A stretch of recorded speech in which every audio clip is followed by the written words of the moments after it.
এক নম্বৰ প্ৰশ্নটো মানুহক কিয় সৰ্বভোজী প্ৰাণী বোলে? মানুহক কিয় সৰ্বভোজী প্ৰাণী বোলে? উত্তৰটো হ'ল কি?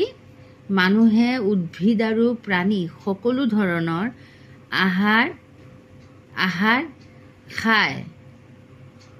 খায় বাবে মানুহক সৰ্বভোজী প্ৰাণী বোলে। ২ নম্বৰ প্ৰশ্নটো চোৱা, মাংসভোজী প্ৰাণী কাক বোলে? উত্তৰটো কি হ'ব? মাংস খাই জীয়াই থকা প্ৰাণীক মাংসভোজী প্ৰাণী বোলে। গ নম্বৰ প্ৰশ্নটো চোৱা, তৃণভোজী প্ৰাণী কাক বোলে? উত্তৰটো কি হ'ব? ঘাঁহ বন গছৰ পাত আদি খাই জীয়াই থকা প্ৰাণীক তৃণভোজী প্ৰাণী বোলে।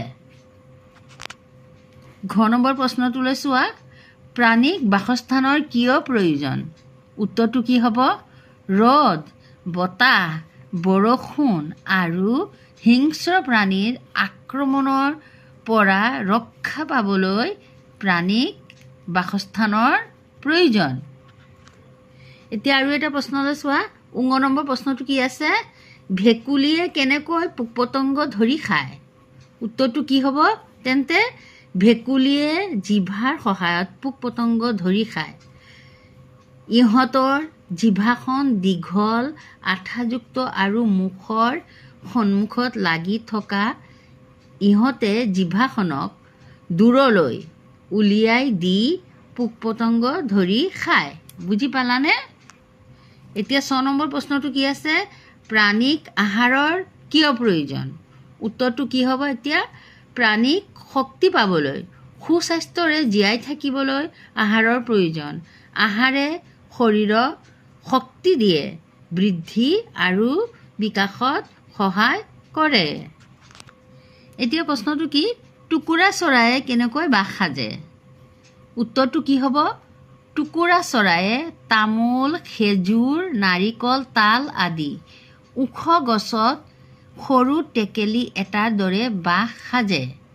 কেঁচা দীঘল বন, নাৰিকল, খেজুৰ, কলগছ আদিৰ পাতৰ আহডালৰ গুৰিটো কি কৰে? আহডালৰ গুৰিটো খামুচি ধৰি ঠোঁটেৰে আহডাল পকাই পকাই মিহিকৈ বাঁহটো গুঠি লয়। বাঁহ সজাত পাৰ্গত বাবে ইহঁতক কি বোলে? ইহঁতক শিপিনী চৰাইও বুলিও কোৱা হয়। এতিয়া কি? বৰ্গীয় জ নম্বৰ প্ৰশ্নটো। বৰ্গীয় জ নম্বৰ প্ৰশ্নটো কি আছে চোৱা, মাছে কোন কোন ঠাইক বাসস্থান হিচাপে ব্যৱহাৰ কৰে?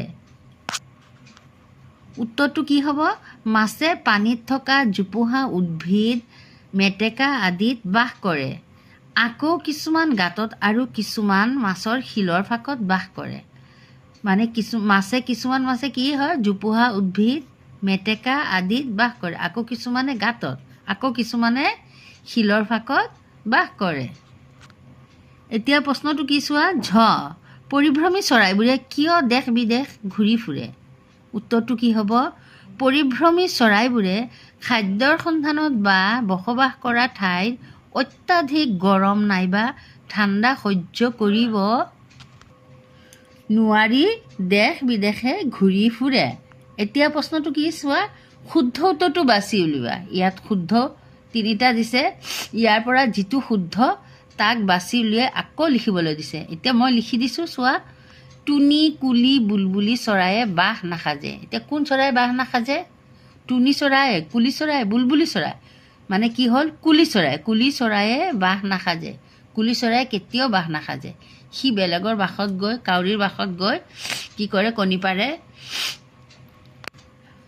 খ নম্বৰটো হ'ল ধৃতৰাজ, বুলবুলি, ময়ূৰ এবিধ পৰিভ্ৰমী চৰাই। এতিয়া কি হ'ব? ধৃতৰাজ, বুলবুলি, ময়ূৰ এই 3টাৰ ভিতৰত কোনটো পৰিভ্ৰমী চৰাই? এই 3টাৰ ভিতৰত কি হ'ল? ধৃতৰাজ এবিধ পৰিভ্ৰমী চৰাই, ধৃতৰাজ। এতিয়া কি প্ৰশ্নটো? 3 নম্বৰ প্ৰশ্নটো কি আছে? খালী ঠাই পূৰ কৰা। দেশ বিদেশৰ পৰা অসমলৈ পৰিভ্ৰমী চৰাই চাবলৈ অহা লোকক কি বোলে? পৰ্যটক বোলে। খ নম্বৰটো কি? হাঁহৰ ঠোঁট বহল আৰু চেপেটা। গ নম্বৰটো কি আছে? বাঁহ সজাত পাৰ্গত বাবে টুকুৰা চৰাইক শিপিনী চৰাই বুলিও কয়। 4 নম্বৰটো কি আছে? ক অংশৰ লগত খ অংশ মিলোৱা। কণামুচুৰিয়ে, চিলনীয়ে, হাঁহে, ভাটৌৱে। এইপিনে আছে কি? খ অংশত শামুক খায়, ফল মূল খায়, মাছ খায়, মাংস খায়। এতিয়া কণামুচুৰিয়ে কি খায়? কণামুচুৰি মাছ খায়। চিলনীয়ে কি খায়? মাংস খায়। হাঁহে শামুক খায়। ভাটৌৱে ফল মূল খায়। বুজি পাইছানে? আজিলৈ বাৰু ইমানে। Bye bye.